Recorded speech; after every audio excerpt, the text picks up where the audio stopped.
नमस्कार विद्यार्थी व पालक मित्र, मी डॉक्टर सुनील राऊत, संचालक हायटेक एज्युकेशन बीड। सर्वप्रथम आपल्या सर्वांचं आमच्या हायटेक एज्युकेशनच्या यूट्यूब चॅनलमध्ये सहर्ष स्वागत आहे।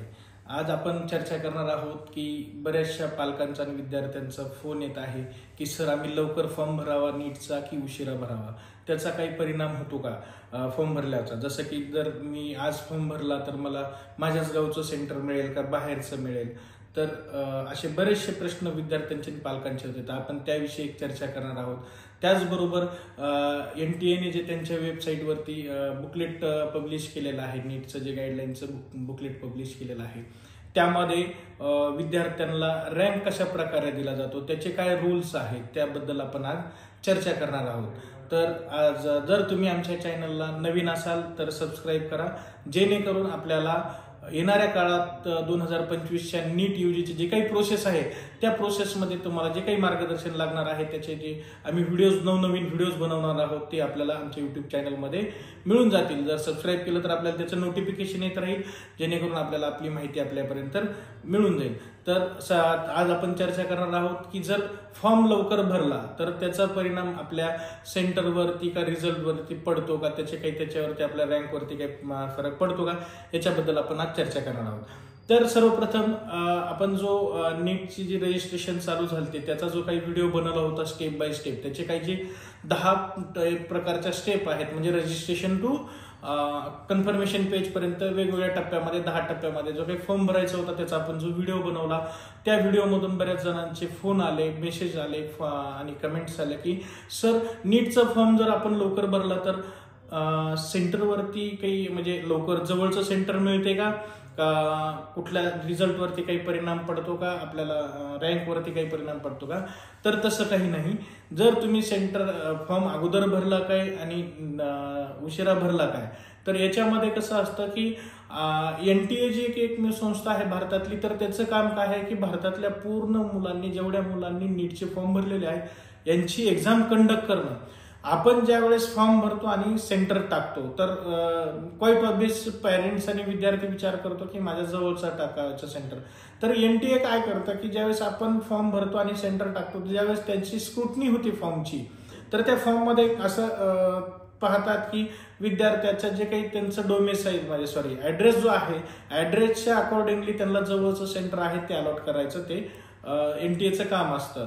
मोस्टली विद्यार्थ्याला 3 ऑप्शन आहेत फॉर्म भरण्यात, चॉईस देण्याचे सेंटरचे। मोस्टली जो प्रेफरन्स आहे पहिला आणि दुसराच लागतो, त्याच्यामुळं अगोदर फॉर्म भरला काय आणि नंतर फॉर्म भरला काय, तर त्याच्यात कुठलाही हे असं नाही की मला हे सेंटर भेटेल, तर तसं नाही। हे सर्वस्वी जे आहे NTA त्यांच्या एक कॉम्प्युटराइज प्रोसेसनी ही प्रोसेस चालली जाते। आता दुसरा जो पॉइंट आहे की सर आम्ही लवकर जर फॉर्म भरला तर आम्हाला आमच्या रँकवरती काही फरक पडेल काय, रिझल्टवरती काही फरक पडेल का, तर तसं नाही। ही जी पूर्ण प्रोसेस आहे ही प्रोसेस कोण कंडक्ट करतं, तर NTA नॅशनल टेस्टिंग एजन्सी ही एक भारतातली एकमेव संस्था आहे जी की विद्यार्थ्यांचे पेपर कंडक्ट करणं, फॉर्म भरून घेणं आणि रिझल्ट पब्लिश करणं इथपर्यंतच जे काम आहे हे पूर्णपणे काम पाहते तर NTA संस्था पाहते। त्याच्यानंतर जी प्रोसेस आहे ती आपण तुम्हाला व्हिडिओमध्ये चर्चा केली, तर 15% प्रोसेस जी आहे ती MCC करते। तर NTAचं काम काय आहे की मुलांचे पेपर घेणं, मग पेपर झाल्याच्या नंतर रिझल्ट पब्लिश करणं। तर रिझल्ट पब्लिश करताना 2-3 गोष्टी कन्सिडर केल्या जातात की बरेचसे विद्यार्थी म्हणतात की माझा रँक कसा आहे, रँक माझा कुठल्या बेसिसवर ठरला जातो, माझ्याच रँकच्या खालीवरती जी मुलं असतात मार्क सारखे असतात, तर मग माझा रँक कमी का जास्त का, असं बऱ्याचशा विद्यार्थ्यांचा आणि पालकांचा प्रश्न आहे।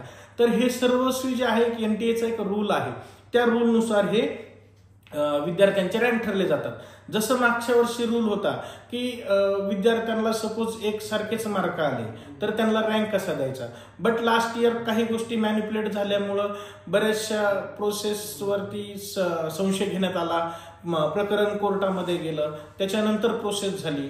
तर मागच्या वेळेस असं होतं की विद्यार्थ्यांना एकाच मार्काच्या रँकमध्ये बराचसा फरक दिसत होता, त्याच्यामुळे बरेचसे पालक कोर्टात गेले। पण लास्ट इयरला नियम कसा होता की सपोज XYZ विद्यार्थी आहे आणि त्याला एक पर्टिक्युलर फिगर आहे की एवढे मार्क पडले की मला पडलेले 700 मार्क आहेत, तर 700 मार्क जे आहेत तर 700 मार्कावरती 3 विद्यार्थी सारखेच आहेत, या 4 विद्यार्थी सारखेच आहेत किंवा 5 विद्यार्थी, तर यांना कुठल्या मुलाला त्यापैकी मुलाला कुठल्या मुलाला वरती रँक द्यायची, कुठल्या मुलाला खालती रँक द्यायची. तर याचा एक रूल होता. रूल कसा होता की त्या समजा सपोज एक 2-3 मुलं आहेत की ज्यांना सेम मार्क आहेत. आता जसं आपण उदाहरण म्हणूया की एखाद्या XYZ मुलांना आहे की बाबा 700 मार्क आहेत, तर मग यांना रँक कशी द्यायची. तर यांना रँक कशी द्यायची, तर नीटचं जे पेपरमध्ये त्यांना जो रिझल्ट येतो त्याच्यामध्ये जे पाहिलेलं असतं आपण फिजिक्स, केमिस्ट्री, बायोलॉजी, नीटच्या स्कोअर कार्डवरचा जो रिझल्ट आहे ना की 12वीचा, नीटच्या स्कोअर कार्डवरती जो फिजिक्स, केमिस्ट्री, बायोलॉजीचा जो काही रिझल्ट आहे त्याच्यामध्ये बायोलॉजीला कुठल्या मुलाला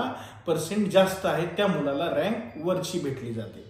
त्याच्या खालोखाल जी मुलं आहेत त्याला त्याप्रमाणे भेटली जाते. बट आपण कोइन्सिडेंटली असं ठरवूयात की तिन्ही विषयाला एकसारखे मार्क नीटवाले तिन्ही विषयाला कोइन्सिडेंटली की त्यांचे फिजिक्स, केमिस्ट्री, बायोलॉजीला पर्सेंटेज सारखेच आलेले, सारखेच मार्क आले. तर मग अशा वेळेस काय होतं, तर अशा वेळेस त्यांनी काय केलं की कॉम्प्युटर बेसमधूनच कॉम्प्युटरवरती आधारित होतं की कॉम्प्युटर बेसवरती ह्या विद्यार्थ्यांना हे 2-3 विद्यार्थी जे सेम मार्कचे आहेत यांचे फिजिक्स, केमिस्ट्री, बायोलॉजीचे पण मार्क सारखेच आहेत, तर ह्या विद्यार्थ्यांना कॉम्प्युटर बेस्ड रँक द्यायची की कॉम्प्युटर जे ठरवल की ज्या मुलाला वरती आहे त्या मुलाला वरती रँक, ज्या मुलाला खालती आहे त्या मुलाला खालती रँक.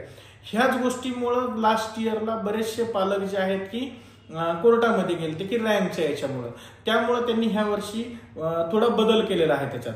तर याच्यात बदल काय केला त्यांनी, तर ह्या वर्षी समजा एक्झाम झाली आणि रिझल्टमध्ये सेम समजा कंडिशन आहे की एखाद्या मुलाला सारखे मार्क आहेत नीटमध्ये, फॉर एक्झाम्पल 700च आहेत, पण याच्यामध्ये मग आता रँक कशी द्यायची. तर याच्यामध्ये पण अर्धी प्रोसेस लास्ट इयर, म्हणजे याच्यातली जी प्रोसेस आहे जसं NTA एक्झाम कंडक्ट करतात त्यावेळेस प्रश्नाची प्रोसेस अर्धी प्रोसेस सेम ठेवली. तर प्रोसेस कोणची सेम ठेवली, सारखेच मार्क आहेत, मग यांना रँक कशी द्यायची. तर यांनी काय केलं की त्या विद्यार्थ्यांचे नीटचे, बायोलॉजीचे, फिजिक्सचे आणि केमिस्ट्रीचे मार्क पाहिजे, याच्यात रँक ठरवायची की कशी आहे. बरं, सपोज कोइन्सिडेंटली ह्या सगळ्या गोष्टी घडून आल्या आणि सगळ्या हे तिन्ही विद्यार्थ्यांना मार्क सारखे आले. मग त्याच्यानंतर NTA काय ठरवणार की कुठल्या विद्यार्थ्यांनी किती क्वेश्चन अटेम्प्ट केले आणि त्याच्यामध्ये किती क्वेश्चन हे रॉंग कमी केले, म्हणजे निगेटिव्ह क्वेश्चन खूप कमी केलेत किंवा ज्या एखाद्या विद्यार्थ्यांनी अटेम्प्ट केलेत आणि त्याच्यात निगेटिव्ह खूप कमी आहेत तर त्याला रँक चांगली मिळणार, असा एक नियम त्यांनी त्यांच्या बुकलेटमध्ये दिलेला आहे. दुसरं, हे पण कोइन्सिडेंटली सेम आलं की काही मुलांचे मार्क म्हणजे निगेटिव्ह मार्काची संख्या जी आहे, नंबर्स ऑफ निगेटिव्ह क्वेश्चन्स जे आहेत दे आर द सेम. मग त्यांनी त्याच्यावरती काय केलं की परत सेम बायोलॉजीचे तर तुम्हाला सांगितलं, त्याच्यानंतर जर ह्या गोष्टी सेम आल्या की बायोलॉजीचे, फिजिक्सचे, केमिस्ट्रीचे पर्सेंटेज सेम आले, निगेटिव्ह मार्क्स सेम आले, तर मग ह्याच्यानंतर काय करायचं. तर याच्यानंतर NTAने एक एक्सपर्टीज टीम त्यांनी तिथं अपॉइंट केलेली आहे. त्या टीमच्या आधारे टीम ज्यांना सांगेल त्यानुसार ती टीम जे ठरवल की हा मुलगा आहे याला कुठल्या बेसिसवर त्यांचा जो क्रायटेरिया आहे त्या क्रायटेरियामध्ये बसून ज्या मुलाची रँक वरती खाली येईल ती ही सेम मार्काची आहे, असं ह्या वर्षी नीटच्या म्हणजे NTAच्या बुकलेटमध्ये त्यांनी सांगितलेलं आहे की नीटच्या रँकमध्ये मार्कनुसार कसं तुम्हाला रँक दिली जाते, त्यांनी ह्या प्रकारे सांगितलं आहे. जसं की मागच्या वर्षी त्यांनी लास्ट स्टेपला की बाबा कॉम्प्युटराइज बेस्ड आहे, तर ह्या वर्षी नॉन कॉम्प्युटराइज म्हणजे ह्युमन बेस आहे, एक एक्सपर्टीज टीम बसणार, त्याच्यानुसार तुम्हाला रँक तुमच्या मार्कनुसार येणार. असं हे या वर्षीच्या नियमामध्ये थोडा NTAच्या बुकलेटमध्ये त्यांनी बदल दिलेला आहे. मी अपेक्षा करतो की तुम्हाला ह्या गोष्टीचा आता फायदा होईल की आपल्याला मार्क आल्याच्या नंतर रँक कशी अलॉट होते. तर आजचा व्हिडिओ नक्कीच तुम्हाला आवडला असेल मी अशी अपेक्षा करतो. आमची पेड काउन्सिलिंग पण चालू झालेली आहे. पेड काउन्सिलिंग आपण 2 प्रकारे करतो, एक ऑनलाईन आणि एक ऑफलाईन. तो ऑनलाईन काउन्सिलिंगमध्ये काय आहे तर आम्ही जर विद्यार्थी पालक बाहेर गावचा असेल तर त्यांची ऑनलाईन काउन्सिलिंग आम्ही व्हॉट्सअप ग्रुपद्वारे करतो. व्हॉट्सअप ग्रुपच्या आमच्या पेड काउन्सिलिंगला जॉईन व्हायचं असेल तर आम्ही डिस्क्रिप्शन बॉक्समध्ये आमच्या व्हॉट्सअप ग्रुपची लिंक आहे. त्याचबरोबर व्हॉट्सअपचे आमचे नंबर दिलेले आहेत, त्याच्यावरती तुम्ही मेसेज आणि फोन करून तुमचं सगळे प्रश्न विचारू शकता जे तुम्हाला काउन्सिलिंग बद्दल आहे ते.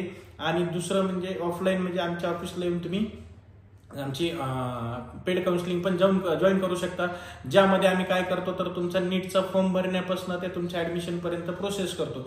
जसं की तुमचा नीटचा फॉर्म भरायचा, कुठल्या कॅटेगरीमध्ये भरायचा, त्याच्यासाठी लागणारे कुठले डॉक्युमेंट आहेत, तुमच्या एक्झामच्या नंतर तुमची जी काही मार्क्स येणार आहेत मार्कनुसार तुमच्या रँकनुसार तुम्हाला कुठलं कॉलेज लागेल, कुठला कोर्स लागेल, त्यासाठी काय काय करावं लागेल, कुठला DD काढावं लागेल, ह्याचं पूर्णपणे मार्गदर्शन आमचं A to Z आमची पूर्ण टीम एक्सपर्ट टीम तुमच्यासाठी करणार आहे. ती ऑनलाईन आणि ऑफलाईन दोन्ही प्रकारे. तर ज्यांना कुणाला आमचा ग्रुप जॉईन करायचा असेल आणि येणाऱ्या काळात नीट 25च्या जे काही नवीन अपडेट्स तुम्हाला तुमच्यापर्यंत घ्यायचे असतील तर आमचं YouTube चॅनल सबस्क्राईब करा. तसंच व्हॉट्सअपच्या चॅनललाही तुम्ही जॉईन करू शकता.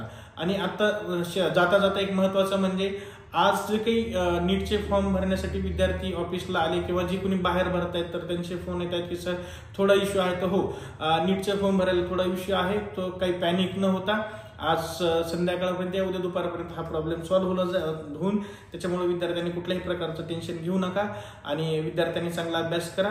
तर भेटूया पुढील व्हिडिओमध्ये अजून नवीन माहितीबद्दल. तर व्हिडिओ आवडला तर नक्कीच सबस्क्राईब करा. धन्यवाद.